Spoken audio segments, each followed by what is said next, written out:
Selamat pagi, bisa saya mulai ya? Pagi, Bu. Pagi, Bu. Oke. Baik, terima kasih teman-teman atas kehadirannya.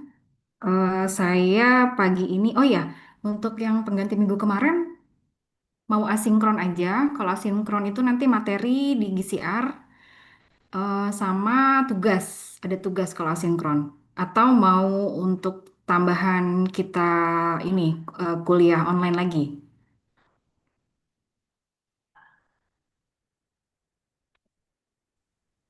Kalau boleh jawab, saya asinkron saja, Bu. Ya, karena waktu saya kebetulan full gitu. Jadi kalau misalkan make up class, takutnya nanti tidak sesuai dengan jadwal saya gitu. Yang lain bisa, tapi saya tidak bisa. Pun sama saja gitu. Baik, oke nanti eh, hari Senin nanti cek di GCR ya. Nanti materi dari pertemuan pertama sampai dengan saat ini berarti sudah 4 pertemuan ya, betul ya? Ya, Bu. Iya, Bu. Sudah 4 pertemuan nanti berarti satu harusnya kan 4. Jadi satu nanti kita ada sinkron. Saya tetap lampirkan materi plus tugasnya. Oke? Eh, Ya, baik, Baik, Bu. terima kasih. Baik, Bu. Baik, Terima Bu. kasih. Baik, terima kasih. Oke, izin saya share nih. Oke, baik. Sebelumnya saya sudah sempat memaparkan tentang BMC, Business Model Canvas. Masih ingat nggak? Seperti proposal bisnis, tapi kalau di proposal bisnis lebih ke uraian hanya company profile aja. Hanya company profile saja. Recording in progress. Tapi kalau di BMC, Bapak-bapak dan Ibu-ibu, itu kita melampirkan sudut pandang bagaimana perhitungan return of time, kemudian return of investment-nya, dan eh, BEP ya. Apa namanya, di situ dicantumkan bahwa kalau untuk return of time, bagaimana nanti payback modal itu uang kembalinya di sekitaran jangka waktu berapa lama, kemudian return of investment-nya bagaimana kita bisa melihat sudut pandang perusahaan itu mengalami keuntungan atau kerugian di jangka waktu tahun keberapanya. Kemudian ada titik model impasnya itu bagaimana kita mengukur kemampuan dan kapabilitas kita sebagai pelaku usaha untuk mencapai poin-poin tertentu sehingga usaha kita berjalan dengan lancar. Seperti itu ya. Oke, BMC ini dianggap bagaimana kita memahami struktur dan nilai sebuah bisnis.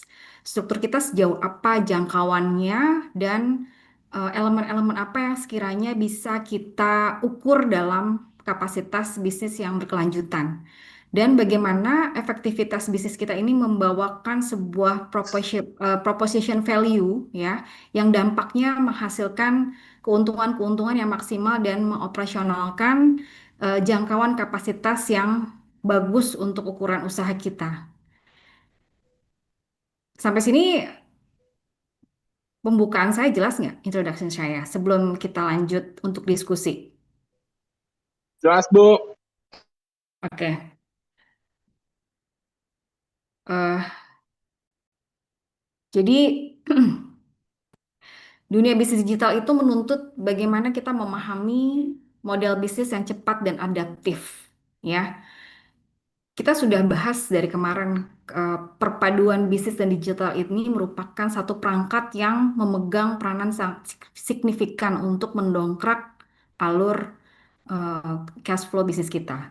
Nah, mahasiswa ya, teman-teman di sini dan saya pun perlu memahami gimana sebuah bisnis itu bisa menciptakan dan mempertahankan nilai. Ya, kalau menciptakan konteksnya adalah bagaimana si bisnis ini bisa terbangun secara baik, ya, mengalami apa namanya, mempunyai kredibilitas yang baik juga, ya, dan bagaimana si bisnis ini bisa berkembang dan bertahan seiring perkembangan zaman.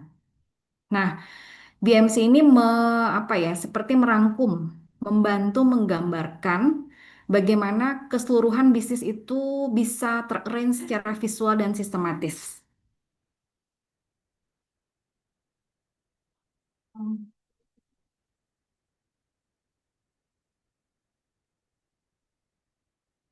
Ditutup, ditutup.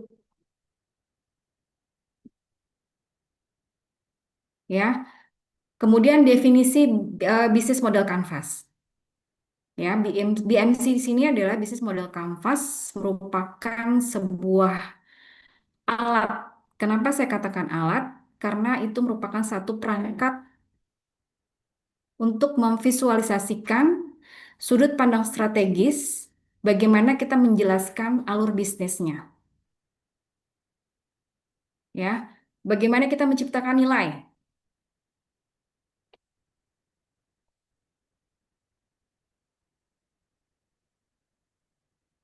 bagaimana kita menciptakan nilai-nilai yang akhirnya bisa terbangun sejauh identitas bisnis ini bisa eh, terbangun dengan baik.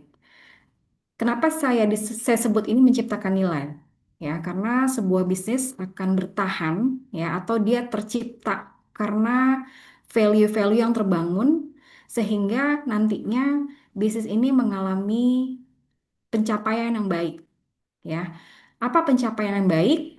Nah, dua fase lagi dari perangkat BMC ini bisa tervisualisasikan secara strategis adalah bagaimana di dalam BMC kita bisa menyampaikan value-value nilai-nilai yang berdampak baik bagi bunyi BMC tersebut.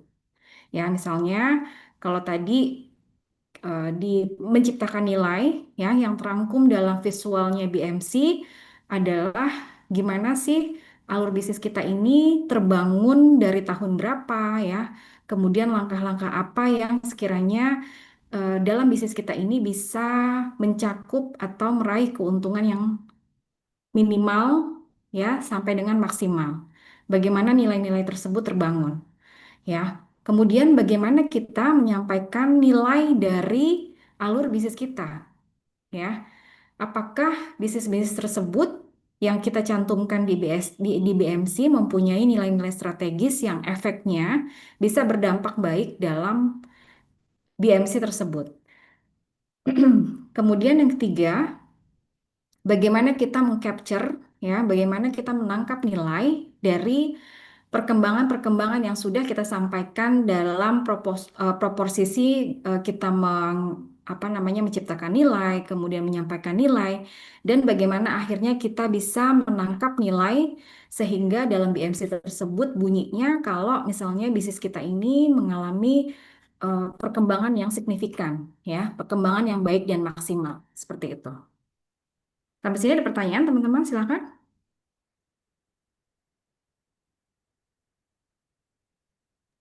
Bu, boleh izin bertanya? Iya, silakan, Pak.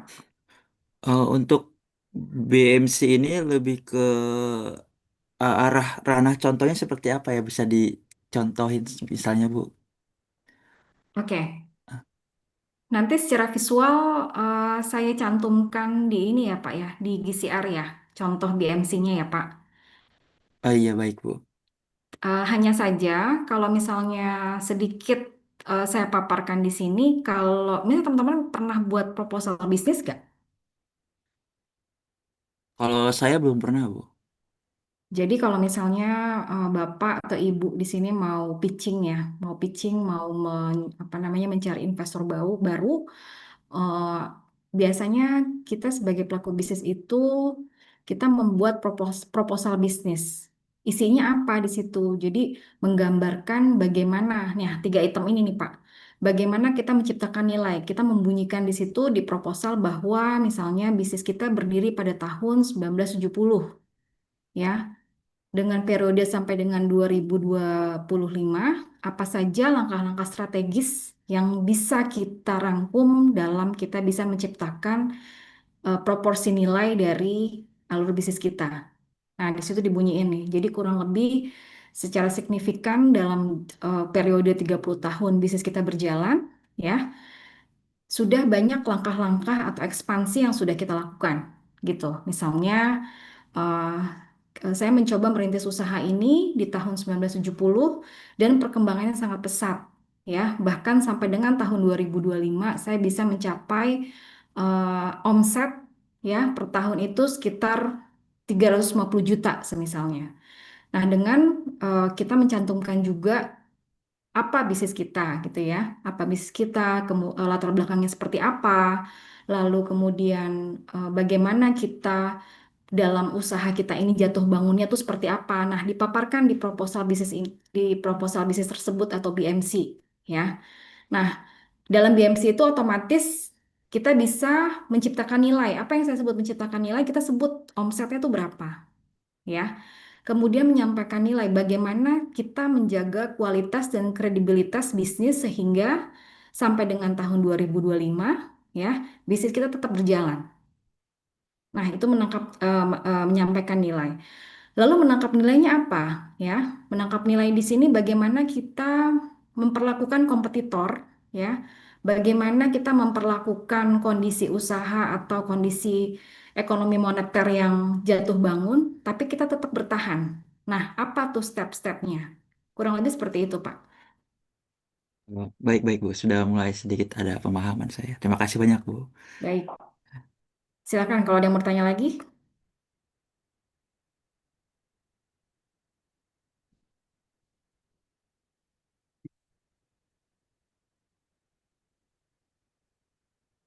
Sudah jelas ya?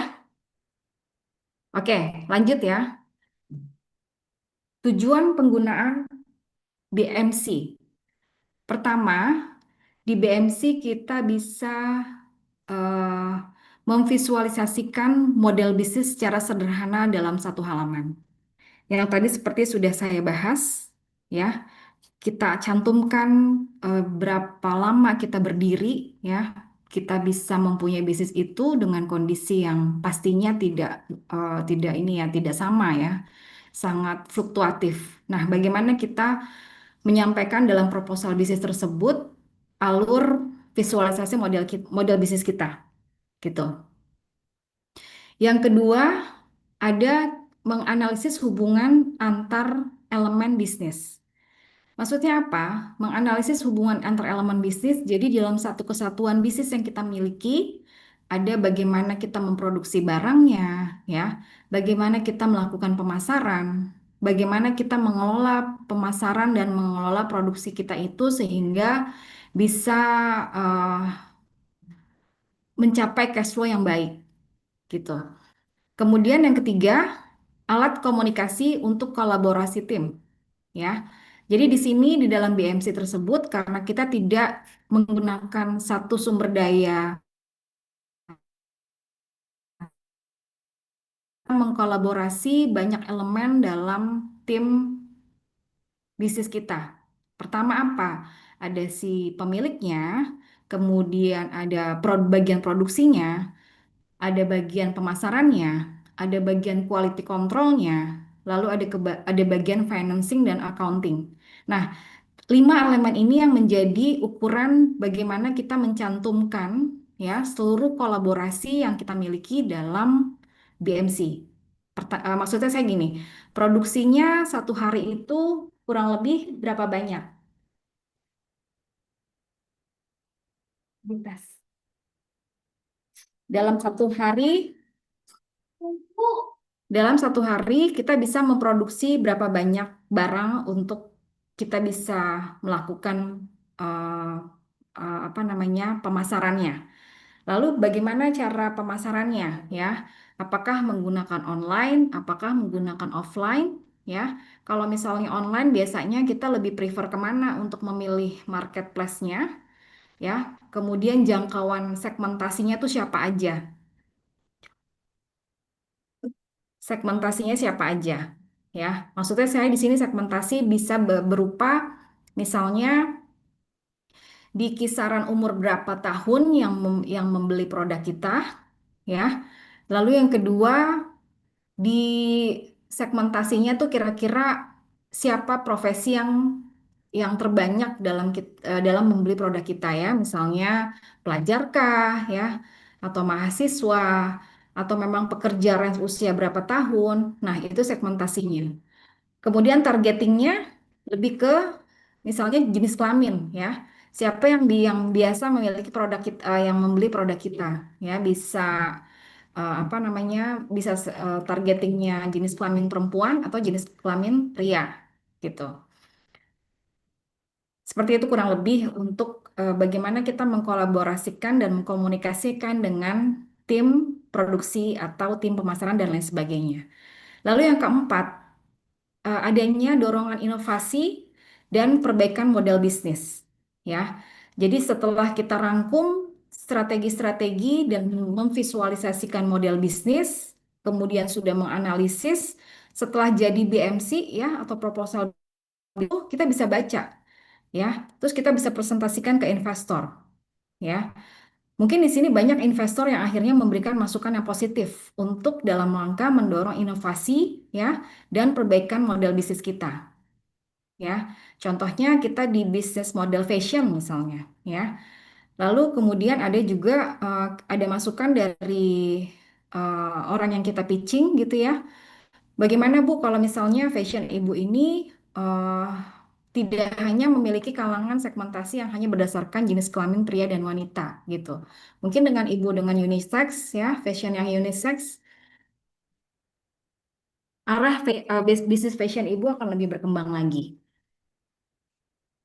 Nah, dalam hal ini cocok digunakan oleh ya startup-startup, kemudian UMKM maupun perusahaan digital besar yang lainnya. Gitu. Sampai sini ada pertanyaan?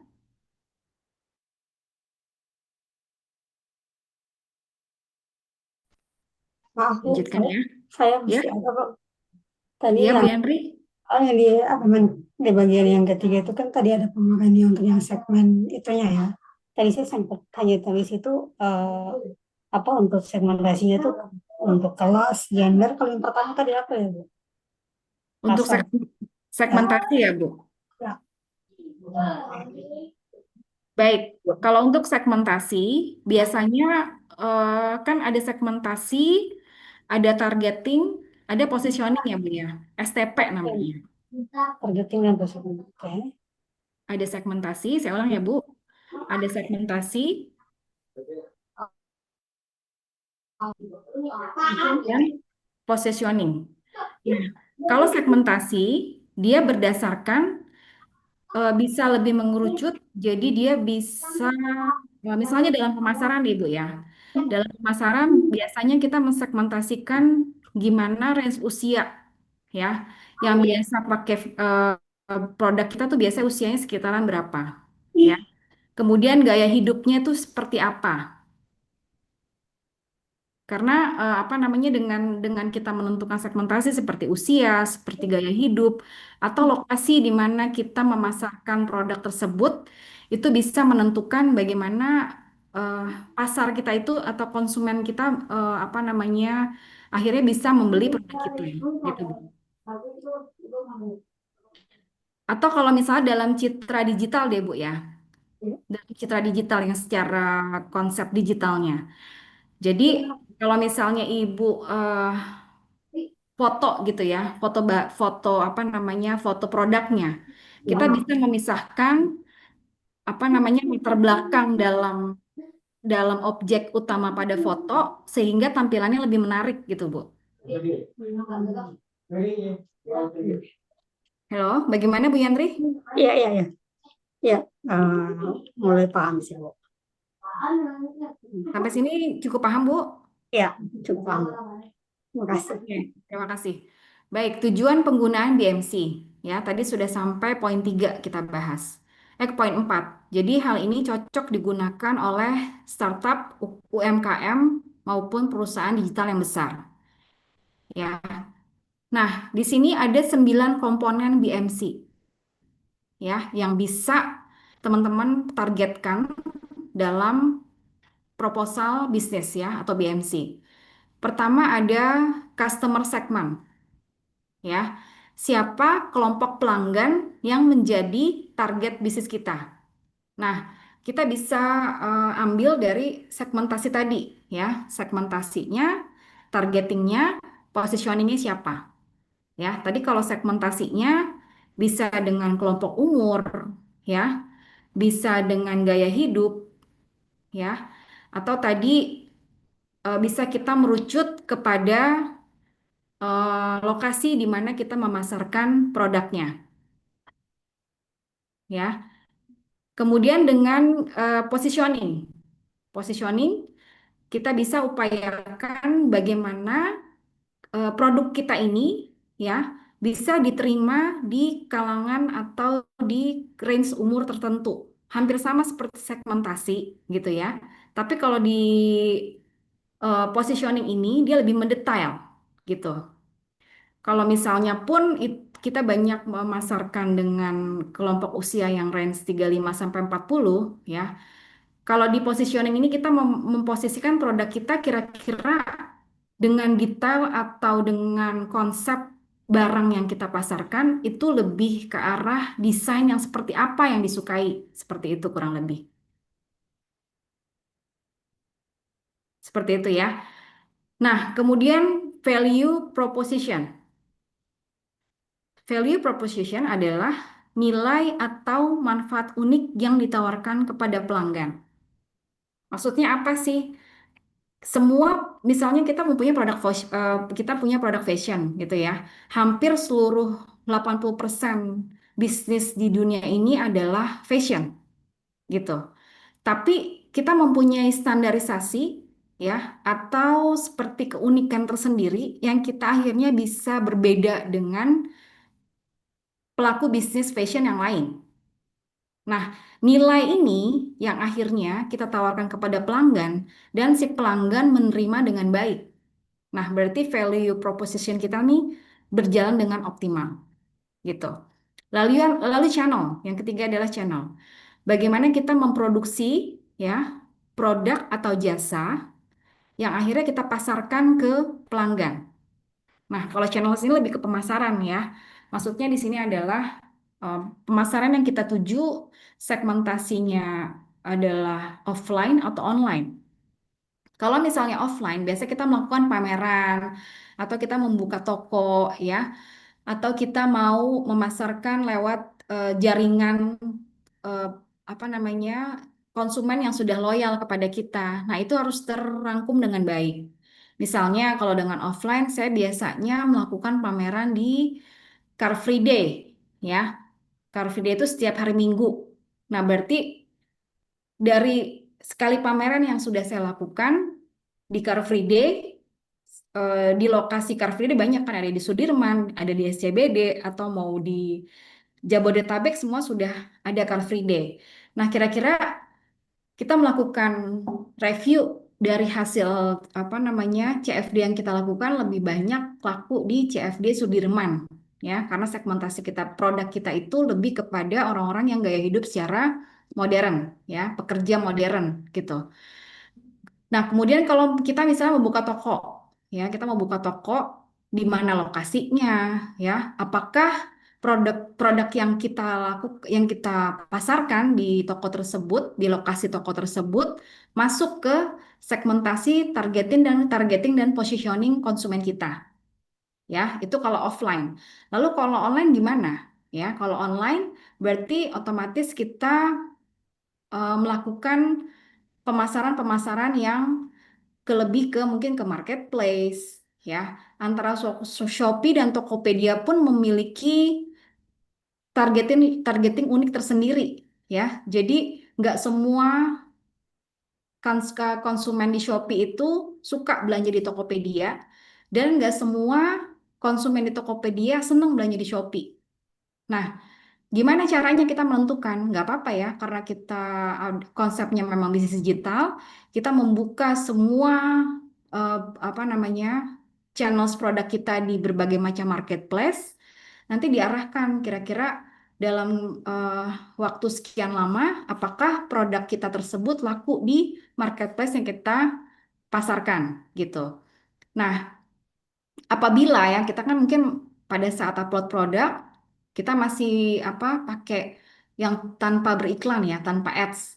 Nah, kemudian kalau misalnya produk kita lebih laku di Shopee misalnya ya, di Tokopedia kurang. Ya udah berarti apa namanya melakukan pemasaran Shopee. Ini kita bisa lebih apa namanya agar terus menjadi FYP, kita melakukan atau membeli ads tersendiri yang akhirnya produk kita muncul terus. Nah, itu kalau channels. Lalu bagaimana dengan customer relationship? Ya, customer relationship di sini adalah bentuk interaksi dan hubungan bisnis dengan pelanggan. Bagaimana kita berinteraksi dan melakukan hubungan bisnis dengan pelanggan? Ya, misalnya kalau dalam toko online, ya ada admin tersendiri yang mengelola untuk customer relationship ini. Ya, misalnya si konsumen mau nanya bagaimana jenis produknya, kemudian tersediaan barangnya, pengirimannya berapa hari gitu ya. Semakin kita gercep dan semakin kita ramah, otomatis customer relationship kita mempunyai value tersendiri. Lalu bagaimana dengan revenue streams-nya? Ya, cara bisnis memperoleh pendapatan dari pelanggan. Ya, revenue stream ini adalah upaya untuk kita memperoleh keuntungan yang maksimal dari bisnis kita. Ya, jadi semakin banyak kita melakukan optimalisasi marketing, ya, pemasaran. Nah, ukuran marketing kita ini sukses atau tidak dari revenue stream, ya. Jadi bisnis itu sudah berdiri, kita jalani, ya. Kita lihat di sini. Kalau misalnya revenue stream-nya bagus, ya, berarti pemasarannya pun baik. Tapi apabila revenue stream-nya itu jelek, ya, otomatis pemasarannya pun kurang maksimal. Kurang lebih seperti itu. Silakan kalau ada yang mau bertanya.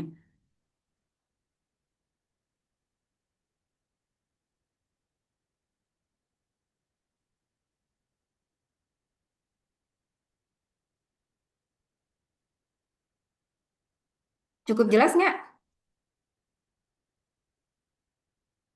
Halo? Cukup jelas, Bu. Terus jelas Bu. Oke, baik lanjut ya. Kemudian keenam adalah key resources. Jadi key resource ini merupakan aset penting yang dibutuhkan untuk beroperasi. Ya, apa kira-kira aset yang bisa kita tonjolkan agar operasional bisnis kita lebih baik? Contoh, misalnya bahan baku yang murah tapi berkualitas. Itu kan aset, ya. Bahan baku itu adalah aset. Bagaimana akhirnya si bahan baku ini mampu apa namanya membuat produk kita lebih baik dengan harga juga harga jual yang menarik gitu ya. Itu merupakan aset. Lalu yang kedua, masalah bagaimana desain produk kita bisa diterima ya, bisa sesuai dengan kondisi saat ini. Apa kira-kira konsumen konsumen idealkan ya dalam memproposisi desainnya. Nah, itu adalah salah satu aset penting juga yang dibutuhkan agar operasi bisnis kita berjalan lancar. Yang ketujuh adalah key activity. Ya, key activity itu adalah kegiatan utama untuk menciptakan nilai. Ya, tadi kalau key resource-nya adalah aset dalam operasionalnya, ya, sumber dayanya.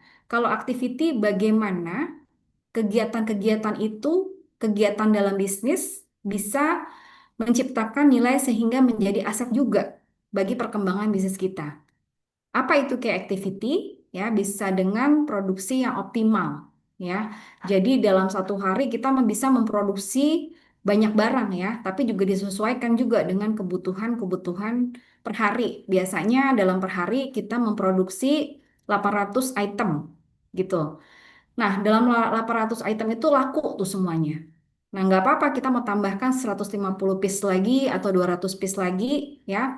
Kalaupun itu juga nggak laku, tapi bisa kita dobelkan di produksi berikutnya. Nah, kemudian pemasarannya gimana? Ya, apakah pemasaran yang sudah kita lakukan itu sudah optimal untuk kegiatan-kegiatan yang kita bisa lakukan dalam perkembangan bisnis kita, gitu ya.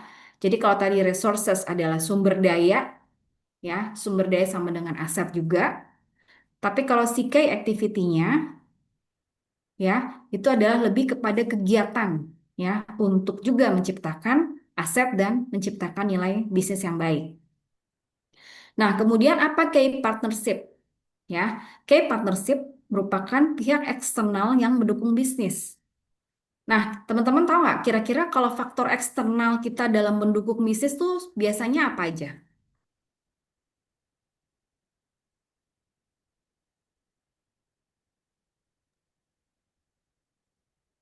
apa faktor eksternal akhirnya bisnis kita itu bisa terdukung dengan baik?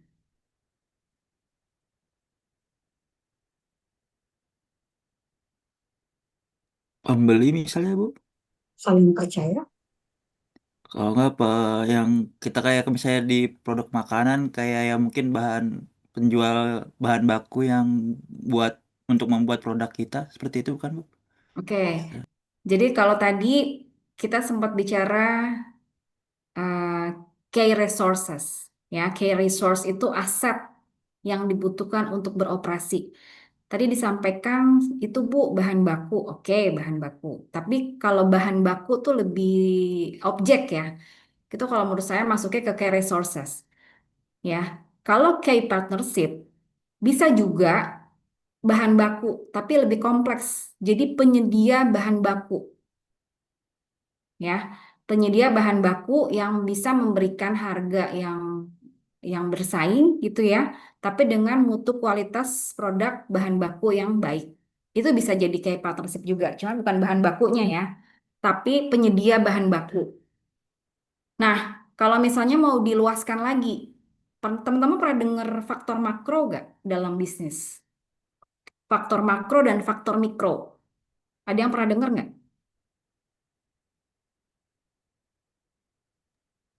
Kalau saya pribadi belum pernah Bu. Oke, jadi kalau faktor makro itu ya adalah kita melihat ekonomi secara global, ya. Bisa dengan kita melihat ukuran makro itu dari pemberi kebijakan seperti pemerintah, ya. Karena konsepnya luas ya. Makro itu adalah bukan bicara masalah internalnya si perusahaan, tapi eksternalnya perusahaan, gitu. Bisa pemerintah, ya. Kemudian juga eh, kebijakan yang sudah dilakukan, regulasinya apa, ya, seperti inflasi, seperti deflasi, karena faktor-faktor tersebut yang akhirnya menentukan segala sudut pandang dari perkembangan bisnis kita, ya. Kalau misalnya kondisi makronya baik, ya, otomatis harga bahan baku juga akan lebih murah, ya. Kemudian dari kita memberikan apa harga barang pun bisa bersaing dengan kompetitor. Apalagi karena memang kondisi makronya itu baik, ya, tidak terjadi kerusuhan, kemudian antara masyarakat dan pemerintah saling percaya, otomatis tidak terjadi hal-hal yang tidak diinginkan lah intinya. Kondisi harga dan kondisi perekonomian otomatis pasti stabil. Nah, itu dalam konteks makro. Lalu dengan konteks mikro apa? Ya, konteks mikro adalah upaya kondisi perusahaan dalam internal itu sendiri gitu ya. Jadi kita tidak melihat keluar gitu, tapi melihat ke dalam ya. Apa sih ukurannya? Pertama, kita bisa mendapatkan bahan baku dengan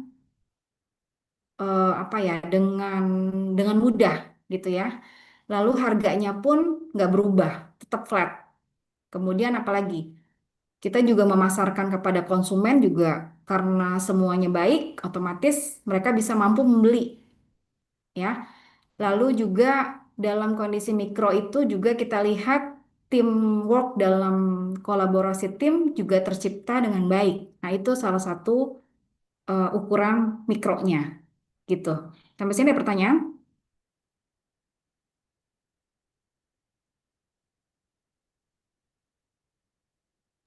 Nggak ada, Bu. Lalu kelihatan nggak sih share screen saya? Ya, kelihatan, Bu. Ada Bu. Oke, lalu terakhir cost structure ya, semua biaya yang dikeluarkan untuk menjalankan bisnis. Nah, di situ juga tercantum tuh dalam BMC. Apa sih biaya-biaya yang kita keluarkan dalam upaya kita mengoperasionalkan bisnis kita? Ya, dari mulai biaya apa namanya biaya untuk operasional perusahaan ya, itu luas kan. Ada bahan bakunya, kemudian gimana kita ngegaji karyawan, ya kita mau optimalisasikan produksi itu gimana caranya. Nah, terangkum dalam gitu. Nah, di sini ada contoh studi kasus menjelaskan alur 9 item tadi. Kira-kira apa sih kalau yang mau kita cantumkan ya secara secara prakteknya dalam BMC. Ini contohnya ada UMKM kuliner yang menjual makanan tradisional Indonesia secara online, ya. Customer segmentnya, ya kita bicara customer segmentnya udah jelas nih. Ukurannya kita jual makanan ini ke para mahasiswa dan pekerja kantoran, ya. Lalu value propositionnya, kita punya makanan tradisional sehat dan praktis, oke. Lalu channel Instagramnya, ya kita melakukan pemasaran online-nya di mana aja, ya kita ada Instagram, ada Shopee Food atau di GoFood. Oke. Nah, bagaimana customer relationship-nya? Ya, kita melakukan program loyalitas dan respon cepat. Ya, maksudnya apa nih program loyalitas? Kita mengutamakan kepada pelanggan-pelanggan yang sudah sering membeli produk makanan kita. Nah, akhirnya kalau di program loyalitas kita memberikan diskon atau kita memberikan tambahan menu gitu ya, khusus untuk pelanggan yang membeli produk makanan kita. Nah, respon cepat juga sama ya. Begitu teman-teman begitu si pelanggan nanya ya, nih menu ini ada atau enggak, kita responnya cepat gitu. Nah, itu bagian dari customer relationship. Lalu ada revenue stream-nya. Ya, tadi kalau saya bilang tadi revenue stream apa namanya? Kita memasarkannya itu udah berhasil atau tidak sih, ya.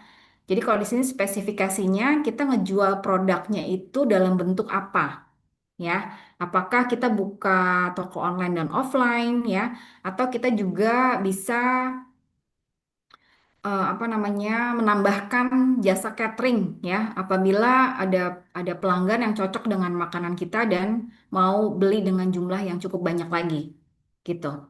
Nah, apa key resources-nya? Ya, key resource-nya di sini adalah si kokinya, ya, mutu dapur, kualitas dapurnya, dan kemasannya. Nah, itu kuncian sumber daya dari UMKM kuliner ini. Lalu bagaimana dengan key partnership-nya? Ya, key partnership-nya tadi saya bilang adalah si supplier bahan baku lokal yang menyediakan bahan baku untuk operasional makanan kita, ya. Lalu terakhir cost structure-nya. Ya, cost structure-nya bagaimana upaya bahan baku yang kita sediakan, ya. Bagaimana kita memberikan fasilitas, memberikan promosi-promosi khusus untuk pelanggan-pelanggan kita. Oke. Lalu di slide 8 ya, BMC sebagai alat analisis. Ya, jadi BMC kenapa sih dipakai sebagai alat analisis untuk mengukur kinerja bisnis kita? Ya, pertama dalam BMC kita bisa menilai kekuatan dan kelemahan bisnis kita. Ya, karena sudah terangkum tuh dalam satu proposal, kita bisa baca-baca ulang atau kita bisa memberikan BMC kita ini ke berbagai macam konsumen kita, ya, kepada investor untuk bisa kita menilai apa sih kekuatan dan kelemahan bisnis kita, ya. Yang kedua, dapat digunakan untuk menganalisis pesaing, ya, karena sudah terangkum dengan efektif, ya. Otomatis kita bisa menganalisis kira-kira kompetitor kita ini akan bergerak ke arah mana, gitu. Karena sudah terangkum tuh, kita lihat persis, kita bisa membandingkan dengan kompetitor, ya. Kemudian kita bisa menjadikan dasar untuk melakukan inovasi model model bisnis, terutama bisnis digital, ya. Karena sudah terrecord ya, kita bisa lihat secara visualisasi ya, kita bisa melakukan uji-uji inovasi apa yang akhirnya bisa kita gunakan ke depan untuk melakukan inovasi dan kreativitas produk kah, pemasarannya ya, atau jenis desainnya seperti itu. Jadi intinya si BMC itu bukan hanya sekedar alat perencanaan, tetapi juga sebagai alat untuk bisa meluaskan bisnis kita secara strategis. Oke, poin 9. Nah, untuk mahasiswa bisnis digital apa ya kira-kira BMC itu manfaatnya? Yang pertama, kita bisa meningkatkan kemampuan berpikir yang sistematis.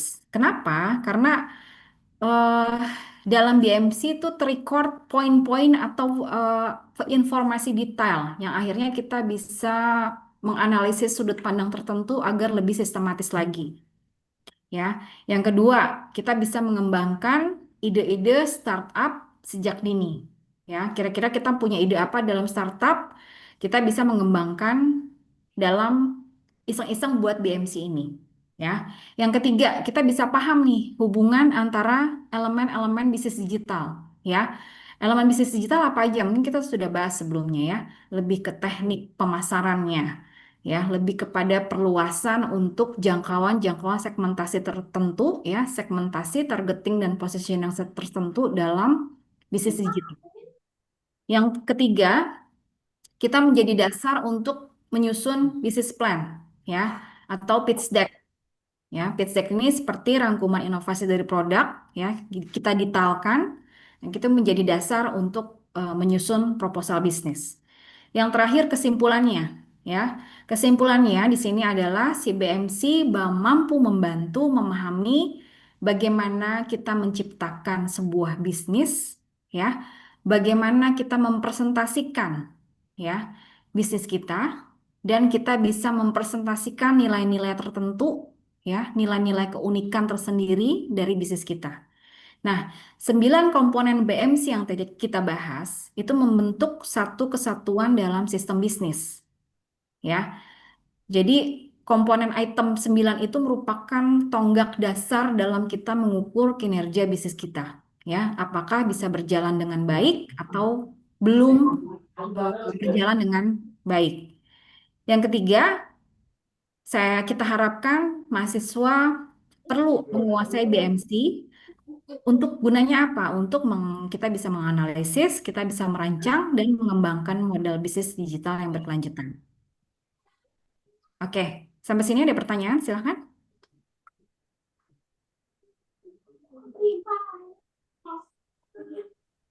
Tidak, Bu. Yang lain? Silahkan kalau mau diskusi. Bu, izin bertanya. Iya, Pak. eh Kan ini kayak bentuk untuk kayak kita merencanakan suatu ide bisnis kita ke Betul, depan lah Pak. intinya ya, Bu Iya, ya. betul. Maaf. Misalnya gini Bu, misalnya kan saya mau mencoba usaha yang bukan digital seperti kayak cuma mau iseng-iseng dagang dagang biasa makanan-makanan ringan seperti itu kayaknya Bu. Hmm. Apa Hmm. eh, penyusunan kayak BMC ini perlu dilakukan atau tidak Bu sebaiknya? Ap- Oke, jadi segmentasi pasar Bapak itu belum belum ke online gitu ya, Pak? Iya, iya, iya Bu. Saya cuma hanya sekedar iseng mau coba-coba jajal-jajal kayak gitu Bu. Oke. Sebaiknya, Pak, sebenarnya BMC ini tidak terfokus kepada bisnis digital aja, ya. At least Bapak mau buka usaha offline pun, ini cocok, Pak, menggunakan BMC, ya. Karena apa? Karena kita kita sudah bahas karena BMC itu merupakan sebuah alat perencanaan bisnis. Nah, kalau misalnya nih segmentasi Bapak lebih kepada offline aja ya, tanpa online. Bisa kok ngerucut, misalnya kita bicara customer segmentnya. Bapak tahu persis nih target konsumennya siapa, ya. Hmm, Mau buka iya Bu. makanan kecil-kecilan, ya. Apa misalnya Bapak mau tulis lagi nih, oh ternyata target konsumen saya bisa jadi pelajar, mahasiswa, pekerja kantoran atau ibu rumah tangga. Ya, itu kan nggak selalu offline ya, Pak. Dengan Iya nanti Bu. pelanggan datang ke tempat Bapak, Bapak bisa mengukur nih target konsumennya siapa aja, gitu. Lalu tadi poin segmen BMC yang kedua yang value proposition-nya. Apa nilai unik yang Bapak punya dari keunggulan produk Bapak? Ya, misalnya tagline-nya, Bapak buat makanan ringan, sehat, tanpa pengawet, harga terjangkau, terus rasa uniknya apa? Jelas ya, Pak? Jelas-jelas Bu. Oke, terus lagi masuk ke channelnya, pemasarannya. Tadi Bapak bilang saya mau buka offline aja, Bu. Belum belum sampai ke online dulu deh, gitu ya, untuk mancing atau melihat ombak. Kira-kira laku nggak nih, gitu ya. Nah, Bapak bisa menilai juga nih cara produk sampai ke pelanggan, ya. Kalau misalnya at least Bapak hanya buka belum belum mau ke online, hanya ke offline ya nggak masalah. Karena dari situ ya bisnis itu kan nggak harus online ya Pak. Dengan Iya, Bu. offline pun produk Bapak sampai kok ke pelanggan, gitu ya Pak. Iya, Bu. Terus lagi customer relationship-nya gimana Bu? Ya, jadi kalau tadi kita bahas customer relationship merupakan cara kita menjaga hubungan dengan pelanggan. Ya, kita bisa memberikan program loyalitas. Misalnya setiap hari nih ada ibu rumah tangga belanja cemilan bapak mulu nih. Ya, terus dalam 1 minggu 6 hari sampai dibeli terus. Nah, di hari ketujuh bapak bisa tambahin lagi atau bapak bisa kasih harga yang lebih miring dari produk cemilan bapak. Gitu.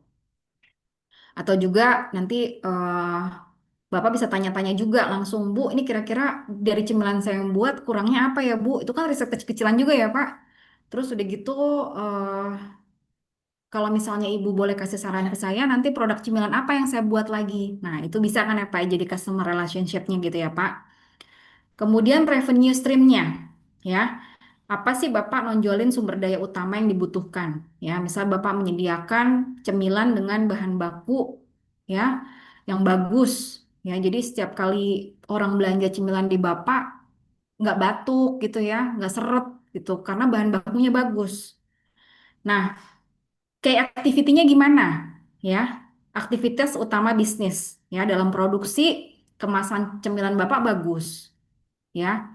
Lalu juga distribusinya bagus. Karena apa? Setiap hari Bapak menyediakan berbagai macam variatif cemilan dan dengan jumlah yang cukup dengan kebutuhan pelanggan.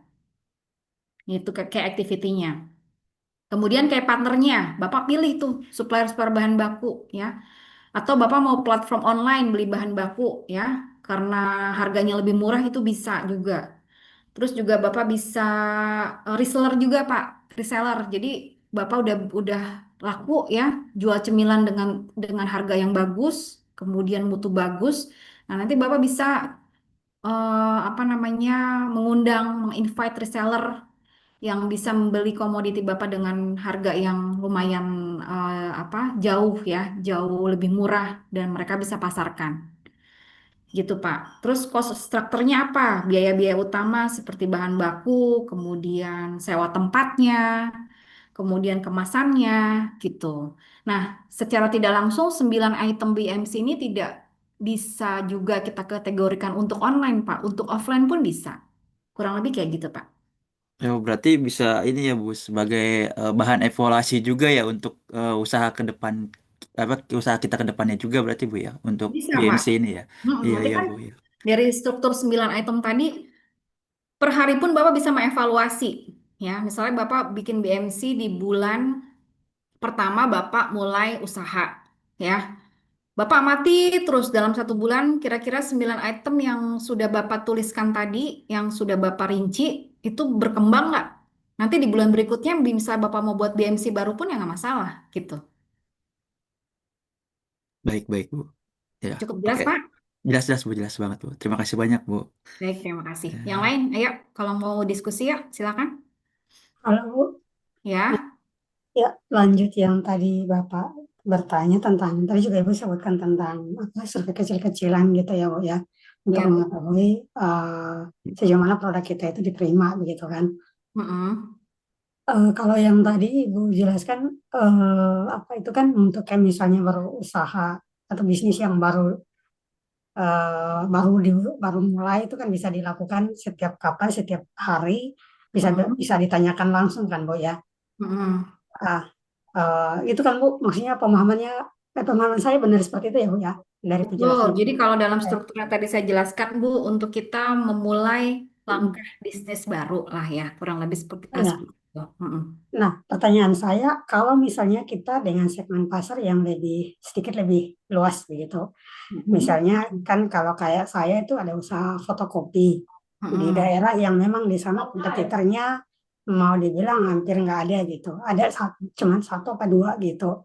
Nah, Mm-mm. dan segmen saya itu untuk pasar itu memang dengan kayak pemerintah desa dan sekolah dan apa gereja begitu.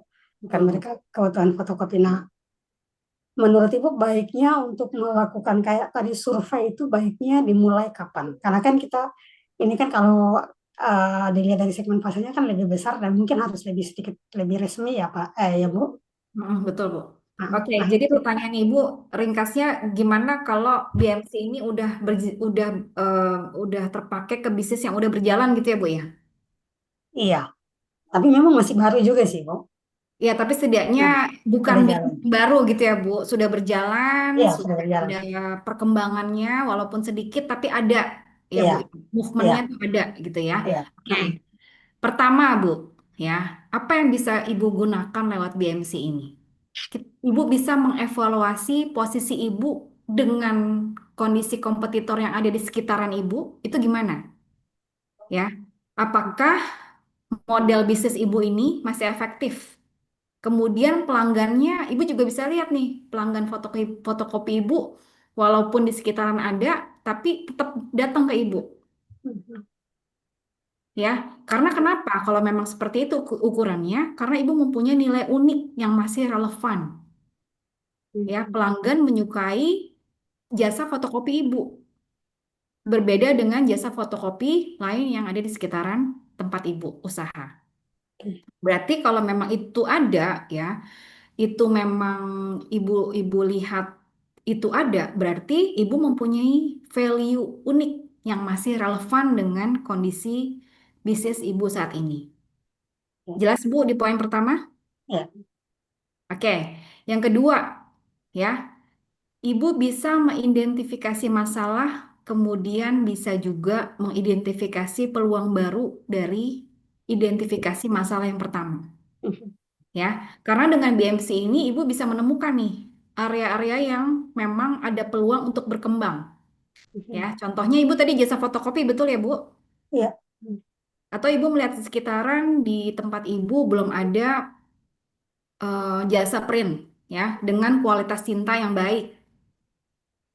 Itu merupakan identifikasi masalah Bu. Kemudian ibu juga lihat di sekitaran ibu ada usaha yang hampir sama tapi variatif untuk menjual ATK-nya masih sedikit jenisnya. Nah, ibu bisa kembangkan juga di situ, Bu. Gitu.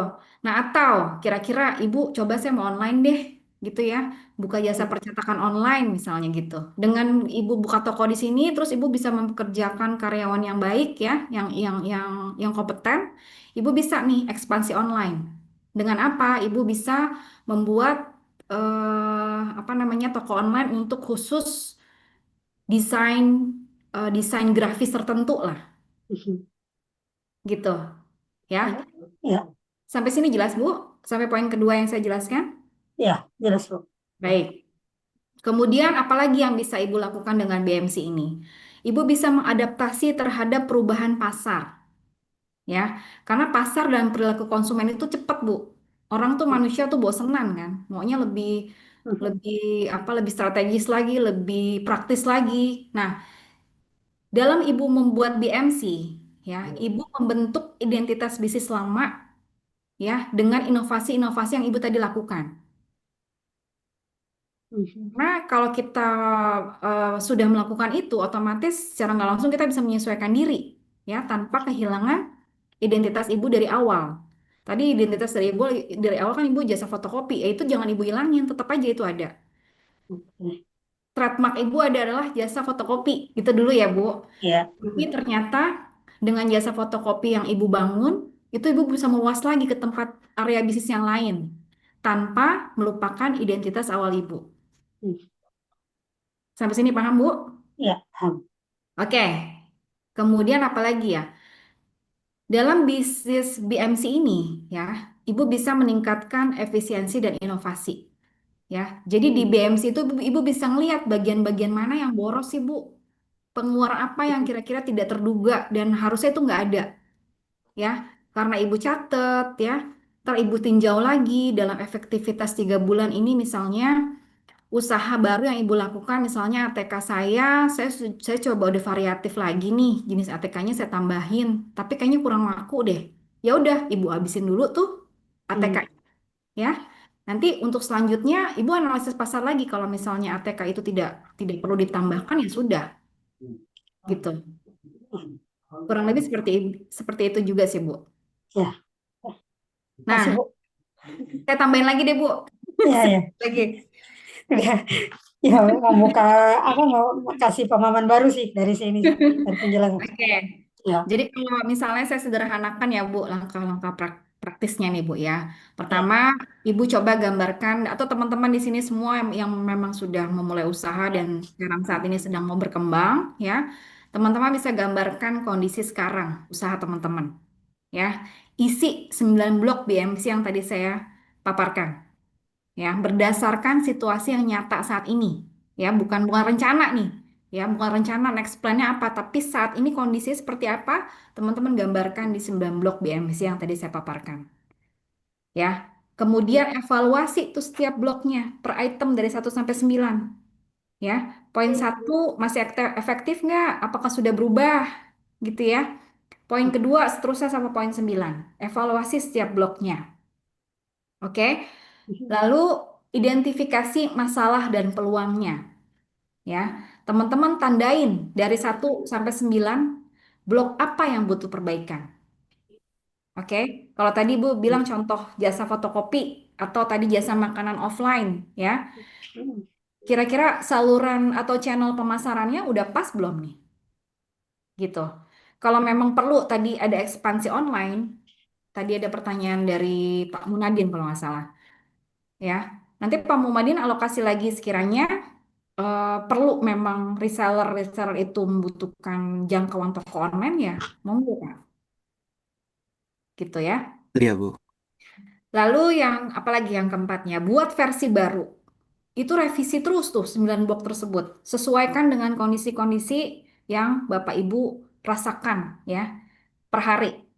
Yang nggak usah setiap hari tulis lah, tapi nanti setiap sebulan sekali ya sama juga kita menganalisis apa cash flow kita ya, analisis juga BMC kita. Terus terus menerus seperti itu, kembangkan lagi, kembangkan lagi.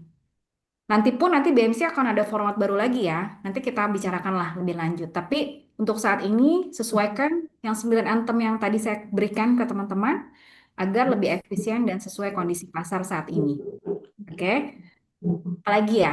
Hmm, Mungkin uji ya, uji dan pantau hasilnya. Terus diuji. Terapkan perubahan secara bertahap ya.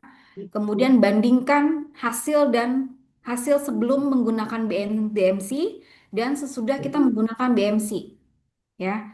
Bagaimana penjualannya, bagaimana kepuasan pelanggan, bagaimana biaya-biaya yang bisa mengefektifkan jangkauan bisnis kita.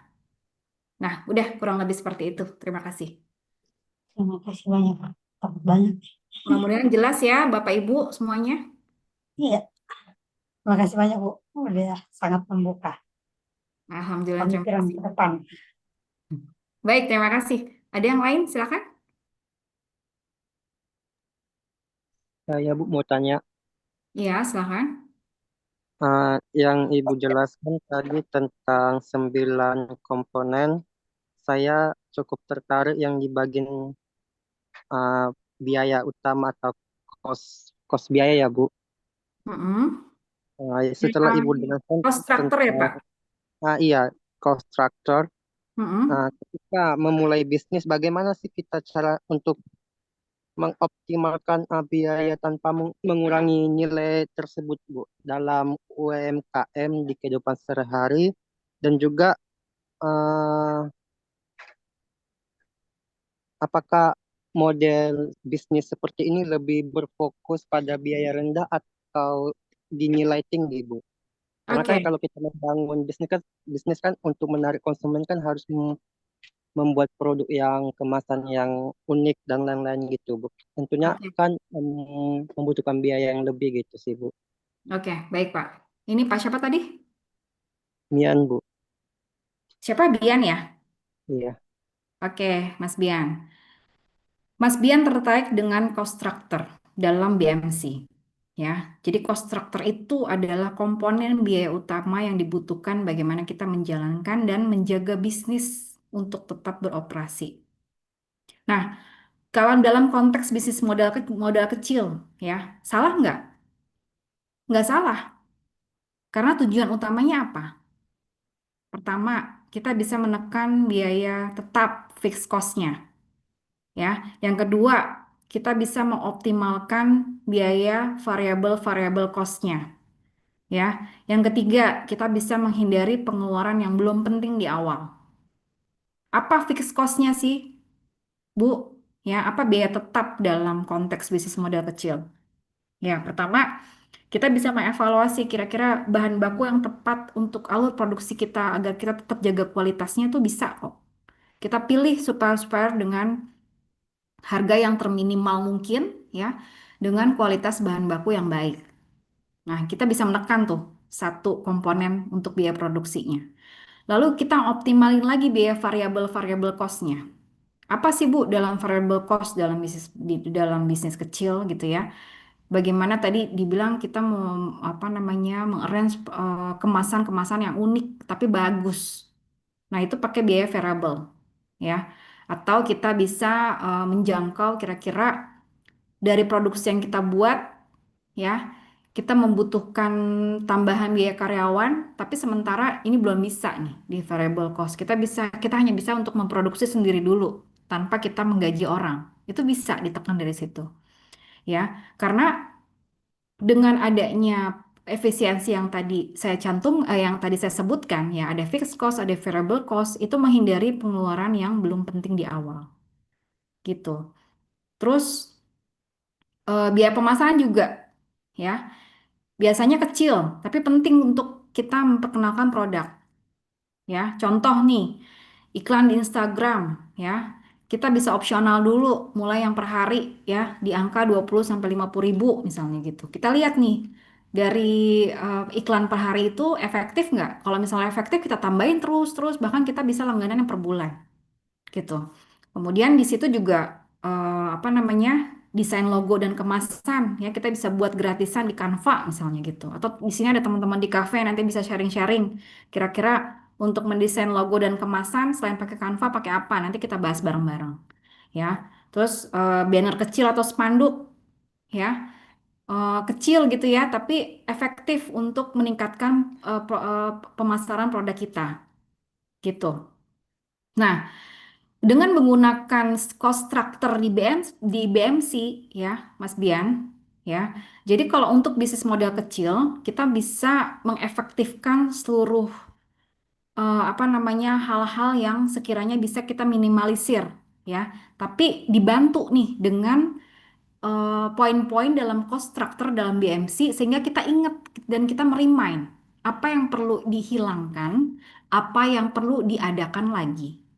Kurang lebih seperti itu, Mas Bian.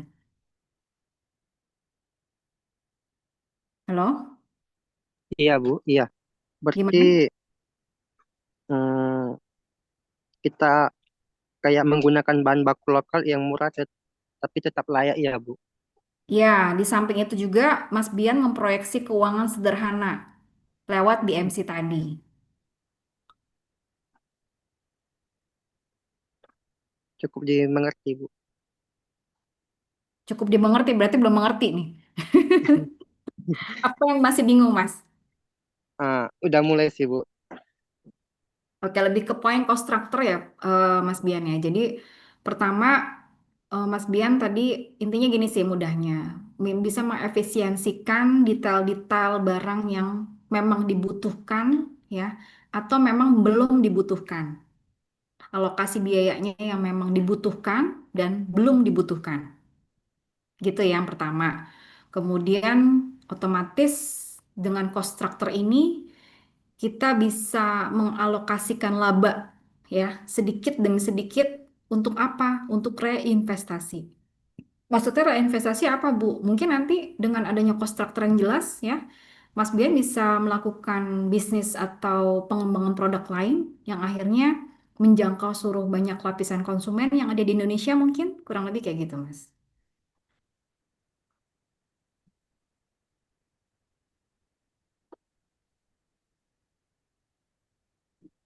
Iya, Bu. Gimana, Mas? Sudah paham, Bu. Sudah paham ya? Sudah. Baik, terima kasih pertanyaannya. Baik, silahkan teman-teman kalau ada yang bertanya lagi. Kita masih ada waktu panjang nih. Kalau ada yang mau didiskusikan, ayo. Mau tanya-tanya, feel free ya.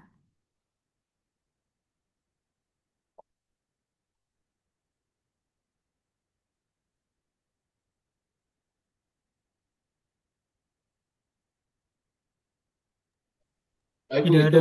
cukup. Gimana? Cukup, Bu. Nggak ada yang ditanyakan lagi. Oke, baik teman-teman yang lain, silakan. Ada yang mau ditanya? Sebelum saya akhiri, saya absensi dulu ya. Nanti habis absensi, kalau ada yang mau nanya nggak usah malu-malu loh. Baik, Bu. Bentar ya.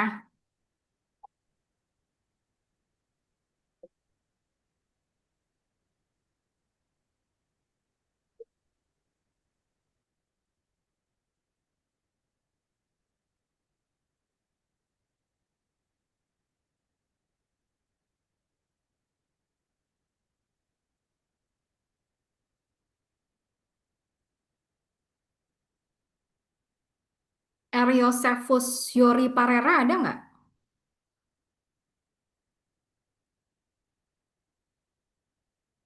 Halo? Tidak ada, Bu. Nggak ada ya. Kemudian Sariah Wahyuningsih ada? Ada, Bu, saya. Ada. Randy Aristandi ada? Randy? Randy Arisandi ada?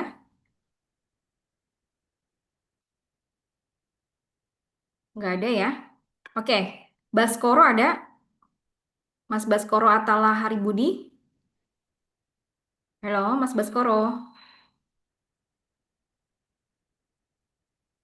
Sadui Sesa Wicaksono ada tadi ya? Iya, hadir saya. Muhammad Gifari. Ada Muhammad Gifari? Hadir, Bu. Rosni Nasution? Hadir, Mem. Makasih. Andre Jasageduriga. Hadir, Mem. Cynthia Hapsari. Hadir, Mem. Daryono Hadi Pranata. Hadir. Kania Anissa Putri. Hadir, Bu. Ruli Surya Perwira. Hadir, Bu. Syifa Denisa. Syifa. Ibrahim ada? Hadir, Bu. Arsyafica Ibrahim. Hadir, Bu.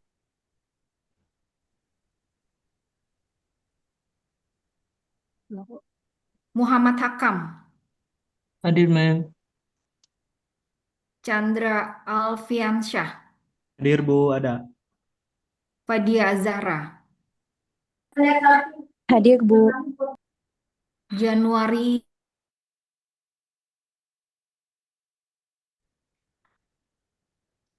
Diana Christine. Hadir, Bu. Avio Rastra Bumyamca. Hadir, Bu. Sela Aulia. Hadir, Bu. Muhammad Naufal. Ada Muhammad Naufal? Hadir, Bu. Rizky Fadilah.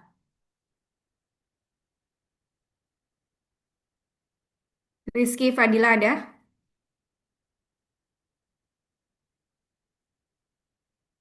Nadira Isa Putri. Hadir, Bu. Hadir, Mem. Fabian Ken Angelo. Hadir, Mem. Syafira Filiana. Hadir, Ibu. Rizka. Hadir, Bu. Mus'ab Salim. Hadir, Bu. Afkar Hanif. Afkar ada Afkar. Afkar. Muhammad Raifan. Hadir, Bu. Saina Anetsta. Hadir, Bu. Naura Trisna. Tadi izin kayak Naura ya. Fril Putra Rahmat, Hadir, Bu. Sarah Zabira, Hadir, Bu. Atina Maisa, Hadir, Ibu. Gazala Juliana, Hadir, Bu. Devi Sandra Wulan. Ada Devi? Hadir, Bu. Rena Astriani, Hadir, Bu. Axel Alessandro. Axel ada? Axel? Waldi Arif Saputra, Hadir, Bu. Johannes Ronald, Yanri Manriana. Hadir, Bu. Yanri ada? Ada, Bu. Novi Ardana ada? Novia? Hadir, Ibu. Hadir, Bu. Ya. Munadin Abdurrahman, Hadir Ibu. Setiawan, Hadir, Bu. Dava Iza Sonjaya, Dava, Dava, Dava tidak ada. Jezural Zafiera, Zezural ada? Jezural. Siti Nesa Rosbania, Siti Nesa Rosbania ada? Hadir, Bu. Dina Raya Prameswari, Dina, Dina tidak ada. Rahmanida, Rahmanida ada? Hadir, Ibu. Alia Kauri Huta Suhud, Alia, Hadir, Ibu. Dewina, Hadir, Bu. Tiara, Hadir, Ibu. Jessica, Jessica, Jessica tidak ada. Vina, Hadir, Ibu. Rafa, Rafa Adisatya, Mem Rafa, Jessica ada, Mem. oke. Hadir, Bu Rafadi Satya. Kalia Kaila Mauzalia, Hadir, Bu. Dendi Riyadi,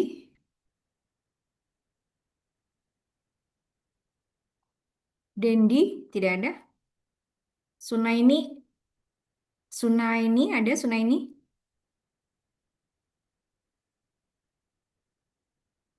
Kanaka Raina,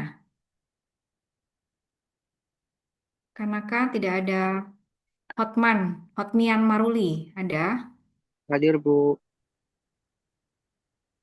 Liz Marliani, Hadir, Bu.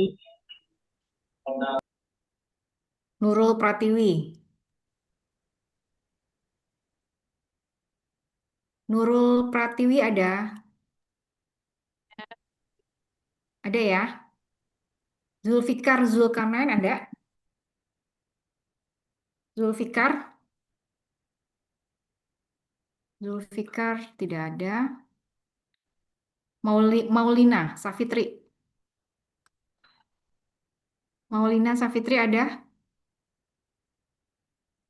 Maulina tidak ada. Siska Hanindita ada? Hadir, Bu. Idewa Gederai Widiana, Hadir, Bu. Muhammad Fatul Nizam, Hadir, Bu. Otnil, Nil, Hadir, Bu. Saya hadir, Bu. oke. Raffi, Sofwan, Muhammad Rafif, Hadir, Bu. Muhammad Novan, Hadir, Bu. Ibnu Sabil, Hadir, Bu. Hadir. Salwa, Salwa Meka Inayah,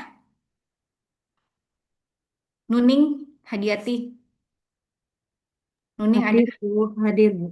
Oke, makasih Bu. Siti Kulsum, Hadir, Bu. oke. Baskoro ada? Baskoro, Baskoro tidak hadir ya? Oke, baik, terima kasih.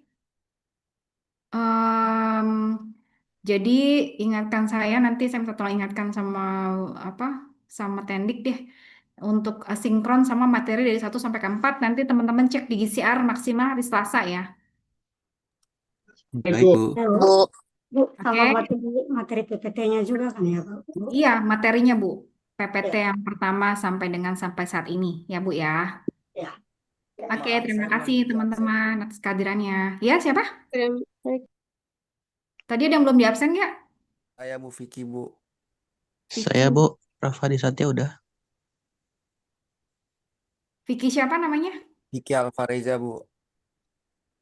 Vicky.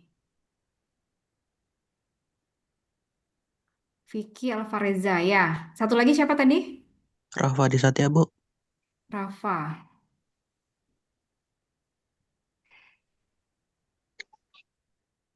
Kalau di GCR ini nggak teman-teman? Atau di Siakat semua bisa akses kan ya? Bisa, Bu. Siang Oke, Bisa, tadi. Bu. berarti tahu nomor ini nggak? Tahu nomor urut nggak? Nomor urut absen kelihatan nggak? Kelihatan, Bu. Kelihatan. Oke, gini aja deh. Besok saya pertemuan minggu depan nanti saya pakai Google Form lagi, ya. Iya, Iya, Bu. Gimana, Pak? Atau gini Pak, besok saya upload pakai absensi by Gform. Nanti saya sediakan Gformnya. Nanti teman-teman tolong saya untuk input nomor urutnya aja. Nanti biar saya upload, saya yang absen di siakatnya. Oke, gitu ya. Iya, Bu. Oke, baik. Terima kasih atas kesempatan yang diberikan. Assalamualaikum warahmatullahi wabarakatuh. Selamat siang. Waalaikumsalam Waalaikumsalam. warahmatullahi Makasih, wabarakatuh. Mem. Selamat Makasih banyak, siang. Bu. Thank you, Mem. Bu.